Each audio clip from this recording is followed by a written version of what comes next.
pas de discussion transversale parce que ça n'apporte rien. Donc, pas de questions sur la décision. Donc, on passe aux délibérations de la promotion de la ville. Donc, André Balzano, la 1. La première délibération, Mais prends le micro, parce que sinon on n'entend rien. De partenariat donc, avec l'association amicale Épanne-Mirbeau, donc avec le prêt de Frédéric Mistral pour la course Open qui se déroulera le dimanche 7 avril. Une course qui revient au Barnouin, féminine, qui oui, revient au Barnouin, voilà, après une éclipse, malheureusement, bien sûr. Qui est pour?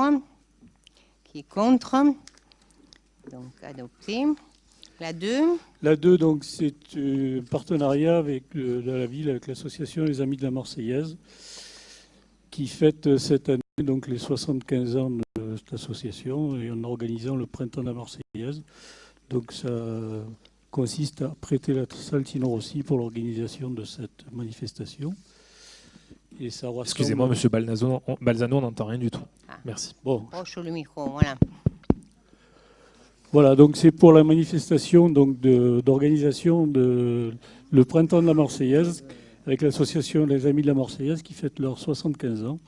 Et ça regroupe 3 départements, les Bouches-du-Rhône, le Var et l'Hérault. Et ça se déroulera le dimanche 24 mars, donc mise à disposition de la salle Tino Rossi. Y a-t-il des questions? Oui, monsieur Fusone. Oui, la Marseillaise, c'est 693 992 € de subventions par an de la part de l'État, donc de nous, contribuables. Ce prêt de salle est une énième subvention déguisée pour ce journal que plus personne ne lit. Ça sent les élections et les futures alliances. Ce journal devrait se remettre en question et changer sa ligne éditoriale qui date de la révolution bolchevique de 1917.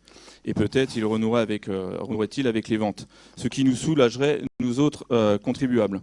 Pour ma part, moi, je préfère lire le quotidien Présent, où il y a de véritables articles de fond. C'est le numéro d'aujourd'hui, donc il y a votre ami en couverture, hein, c'est monsieur Macron. Vous allez être en photo avec lui, monsieur Amiel. Mais il est vrai que Présent n'a pas les grosses subventions des journaux communistes.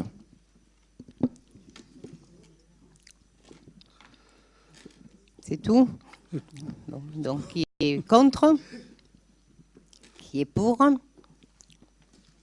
Bon, pas d'abstention, je suppose. Ensuite, donc la 3. La 3, donc, c'est une résidence artistique avec la compagnie Après la pluie.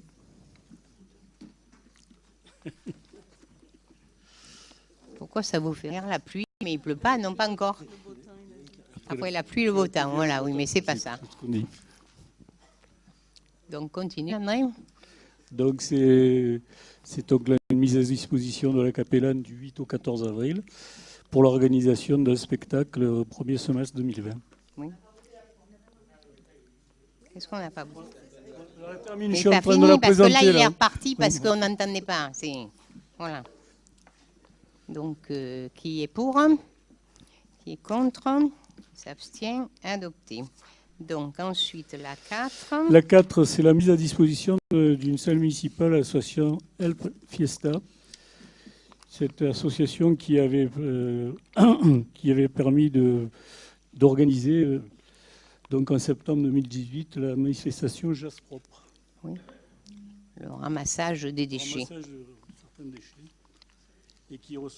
Et qui reçoivent donc le groupe Moussou avec un célèbre chanteur du groupe Massilia Sound System pour un concert le 27 avril. On ne manquera pas ça. Enfin, en tout cas, pas moi. On ne manquera pas. Donc, qui est pour? Qui est contre? Donc, pas d'abstention. Alors, la 5. La 5, c'est une attribution de subvention à l'association Minotaur et compagnie. Donc, c'est cette association qui a fait un court-métrage qui s'appelle Silvio, qui a été tourné sur la commune avec l'association CVA, qui a reçu le premier prix 2018 de la meilleure photographie dans un festival international du film en Inde. Donc l'idée, c'est que de les aider à continuer, continuer dans dans cette, enfin, non seulement le théâtre, mais plus particulièrement l'aspect cinématographique, tout en, je dirais, traitant des sujets qui ont la ville, notre ville, comme décor. Donc c'est une certaine promotion de la ville. Je suppose qu'il y en a qui ont vu ce film qui a été présenté en avant-première au PEN. C'est assez joli, quoi. Voilà.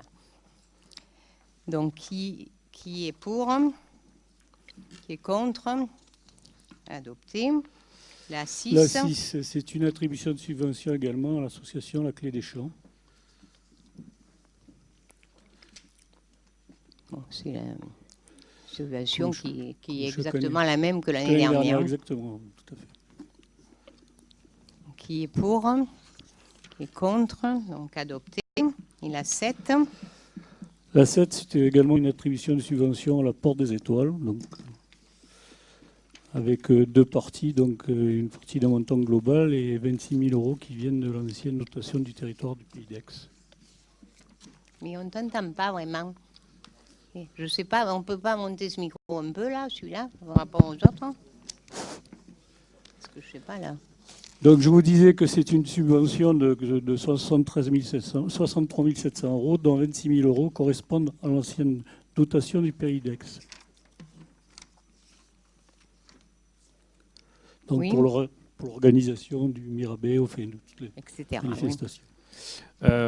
Monsieur Balzano, une question. Donc, effectivement, on redonne une partie des C'est là subventions. que j'aimerais bien que vous me posiez la question, parce que je ne sais pas si c'est lui ou moi qui vais répondre.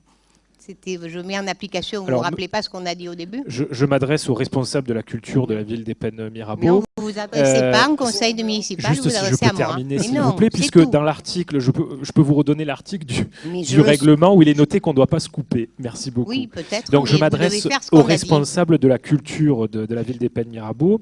Dans cette délibération, on redonne 26 000 € qui concernent l'ancienne dotation de la CPA. Une simple question, est-ce que vous nous confirmez ce soir que 100% des associations qui étaient subventionnées par la CPA à l'époque obtiennent depuis des années le même montant de subvention dans le cadre de la CLECT?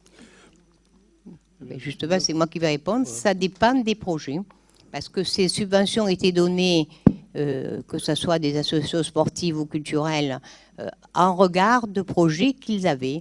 Et donc, il y a certaines associations qui ont souhaité abandonner le projet pour des raisons qu'ils regardent. Et donc, on a supprimé cette subvention. Enfin, c'est pas la somme, mais la fête, l'ancienne, on n'a pas endossé, je dirais, la responsabilité de la donner. Donc, c'est pas tout. Hein. Donc, il y a eu un choix déjà dans les années précédentes. Alors, je ne me rappelle plus quelle est l'année, mais il y a bien au moins 3 ans déjà. 3 ans que ça dure, cette histoire-là. Parce que bon, c'est... Oui, qu'est-ce que tu... Oui, vas-y. Je vais encore rappeler à M. Amaro, parce que je crois que je me suis mal fait comprendre lors de la lecture de l'article 24, que cet article du règlement du conseil municipal prévoit que le maire ou le président de séance peut interrompre l'orateur en l'invitant à conclure brièvement, il peut, le cas échéant, lui retirer la parole. Vous venez encore de faire preuve de la même nonchalance, voire impolitesse, en ne respectant pas Madame le maire. Vous allez continuer à vous donner un spectacle ainsi à chaque fois, parce que vous dites qu'on se donne un spectacle, mais le seul qui se donne un spectacle à l'heure actuelle, dans tous les conseils municipaux, c'est bien vous. Vous et le reste de l'opposition qui est à votre droite. Merci, Madame le maire. Oui, mais ça va. Oui, alors, après l'autre, hein. Monsieur Long, ce que j'aimerais, c'est qu'effectivement, l'ensemble de la majorité travaille autant ces délibérations que ce que vous avez travaillé votre règlement intérieur ce soir, et je vous en remercie, Monsieur Long. Un point concernant la question que je viens de poser, à quel moment il aurait fallu que Madame le maire intervienne, hormis le fait de m'interdire de poser une question qui aurait pu vous gêner, s'il vous plaît, puisqu'elle concernait le sujet? Non, c'est pas ça. C'est que la règle, vous avez une question à poser, qui était une question justifiée, hein, puisque c'est une explication que l'on doit donner. Vous me la posez, et je juge si c'est André ou n'importe qui Non, d'autre, ou là, moi-même. là, on vient de me dire qu'il fallait qu'on me donnait la possibilité de me couper, d'interrompre. Non, mais ça Donc aussi. là, honnêtement, sauf si, encore une fois, Monsieur Long, votre volonté est de faire en sorte que Monsieur Amaro de l'opposition ne pose plus de questions. Encore une fois, Monsieur Long, je sais que vous faites partie de ces élus qui souhaitent que l'opposition reste à la maison ou que nous venions juste en levant la main comme vous le faites tous les soirs, chaque soir du conseil municipal depuis maintenant 2008, où vous ne venez que lever la main droite pour dire oui ou non. Nous ne sommes pas dans ce rôle, nous n'avons jamais été dans ce rôle et nous ne serons jamais dans ce rôle. Mais Monsieur Long, encore merci, vous avez enfin travaillé quelque chose, c'est le règlement intérieur, je vous en remercie beaucoup. On n'a pas besoin de vos remerciements, on sait ce qu'on a à faire les uns et les autres. Monsieur Fusone. Oui, non, je voulais juste dire qu'en fait, on était rassurés, parce qu'en fait, on pensait que M. Long était muet.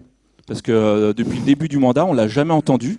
Et là, tout d'un coup, ce soir, il a travaillé une délibération et il la sort. Donc, nous voilà, avec M. Joubeau, nous sommes rassurés.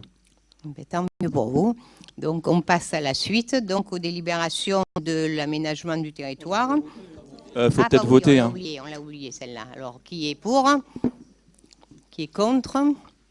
Qui s'abstient? Donc adopté.